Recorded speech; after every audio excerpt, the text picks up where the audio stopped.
Shuning uchun birodar, qalbingni bir kuzatib qo'y. Qalbing nimalar bilan to'lyapti?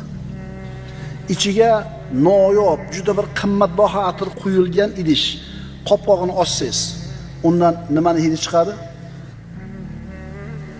Ichiga analiz uchun najosat solingan biqqat qopqog'ini ochsangiz idishda, nimani hidi chiqadi? Bu masaladagi eng og'ir, muhim narsa xatarli. Seni kim ozuqalantiryapti?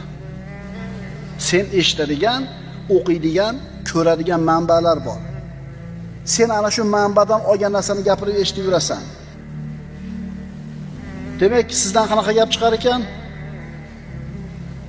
Sizni ichingizga kirgan, to'lgan gap chiqadi. Shuning uchun hali gap bor-ku, sen nima yeyotganingni ayt, men seni kimligingni aytib beraman. Do'stlaring kimligini ayt, men seni kimligingni aytib beraman.